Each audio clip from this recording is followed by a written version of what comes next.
Assalamualaikum warahmatullahi wabarakatuh. Perkenalkan, nama saya Musra Hatimah, NIM 18 10 12 71 219, kelas A01. Di sini saya akan menyatakan hasil bedah jurnal internasional dengan judul Rehabilitation of Person with Multiple Disability in India. Jurnal ini dibuat oleh Dev Nandan Kumar. Temuan masalah: cacat disebabkan oleh berbagai faktor. Beberapa penyebabnya diantaranya sudah diketahui dan ada beberapa yang tidak diketahui. Equal Opportunities, pelindung hak dan partisipasi penuh, mendefinisikan orang dengan kecacatan sebagai seorang yang memiliki hambatan 40% dari kecacatan sebagai hasil oleh pemeriksaan medis. Meskipun kontribusi di India menjamin kesetaraan semua warga negaranya, namun pada kenyataannya, penyandang cacat telah menghadapi stigma, diskriminasi, dan pengabaian karena sosio-psikologis dan alasan budaya, sehingga tindakan pencegahan dapat membantu untuk mengurangi timbulnya kecacatan, baik bawaan maupun tidak, terutama pada anak dengan kelainan lebih dari satu atau majemuk. Hasil penelitian: menurut sensus pada tahun 2011, ada 2,68 crore yang merupakan 2,21% dari penduduk total India merupakan penyandang cacat. Dari total populasi penyandang cacat, sekitar 1,50 crore adalah laki-laki dan 1,18 crore adalah perempuan. Ini termasuk orang-orang dengan hambatan penglihatan, hambatan visual, hambatan bicara, hambatan pendengaran, hambatan fisik, retardasi mental, dan cacat ganda atau majemuk. Pada tahun 2005 telah didirikan Lembaga Nasional untuk Pemberdayaan Penyandang Cacat Ganda dengan tujuan sebagai pusat pelayanan sumber daya nasional untuk pemberdayaan penyandang cacat ganda atau orang-orang yang memiliki lebih dari satu kecacatan. Layanan tersebut merupakan layanan rehabilitasi berbasis kebutuhan.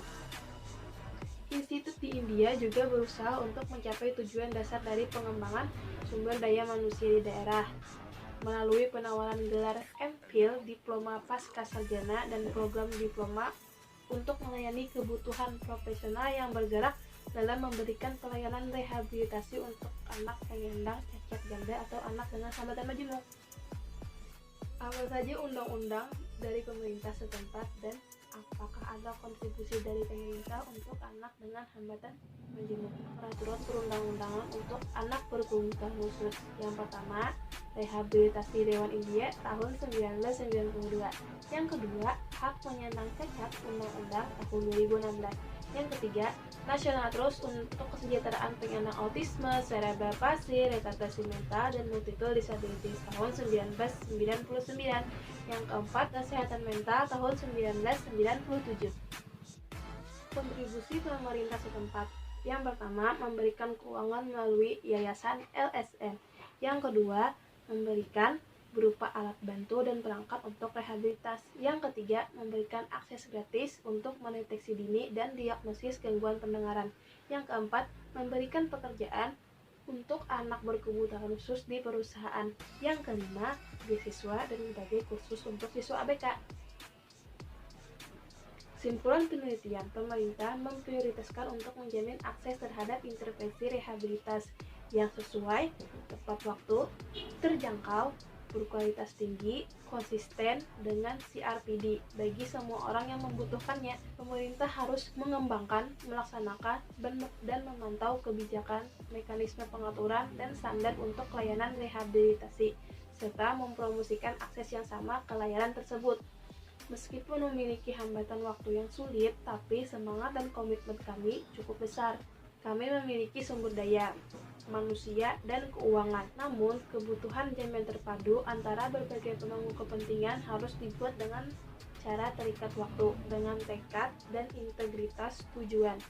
Kita dapat mengatasi rintangan dan mengkonversi harapan saudara-saudara anak berkebutuhan khusus menjadi kenyataan.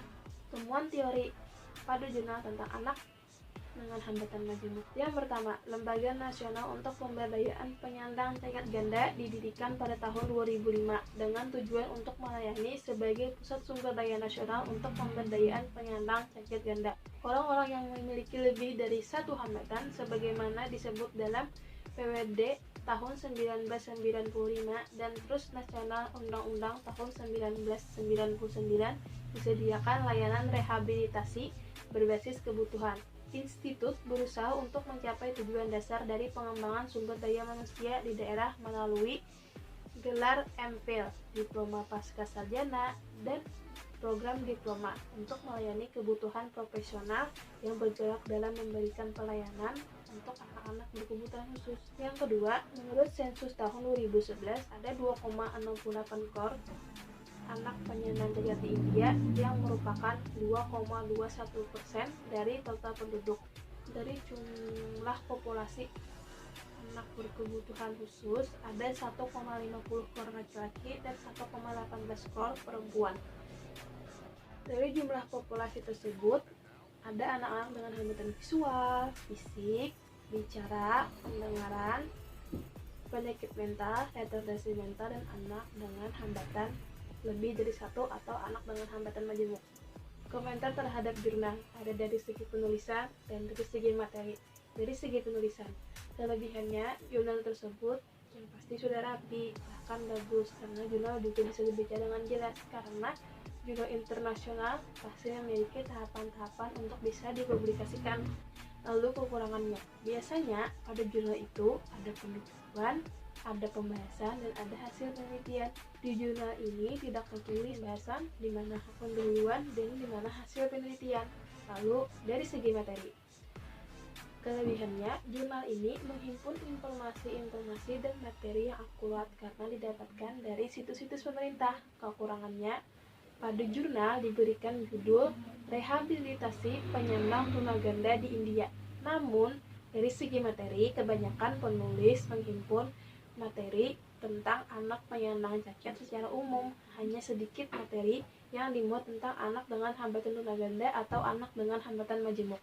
Peroleh pengetahuan setelah membaca jurnal. Pengetahuan yang saya dapat dari jurnal ini adalah bagaimana organisasi-organisasi dan pemerintah setempat memberikan bantuan. Bantuan tersebut berupa uang yang diberikan kepada yayasan LSM, pekerjaan di perusahaan, rehabilitasi, pendidikan, beasiswa, dan kejuruan, serta akses gratis untuk mendeteksi pendengaran sejak dini. Di dalam jurnal ini saya juga menjadi tahu bagaimana cara menangani lingkungan yang tidak menerima anak berkebutuhan khusus dan memberikan stigma negatif, yaitu mengubah pola pikir masyarakat, membangun rasa percaya diri anak tersebut, dan membuat para pengusaha percaya kemampuan anak berkebutuhan khusus untuk bekerja. Bentuk kontribusi positif dalam mengatasi temuan masalah pada jurnal.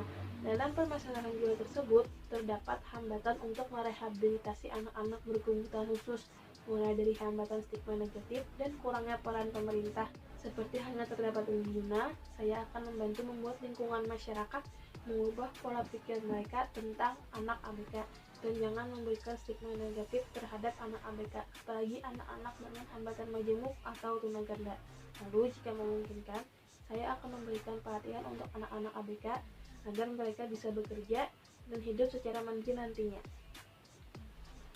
Sekian presentasi dari saya. Terima kasih. Wassalamualaikum warahmatullahi wabarakatuh.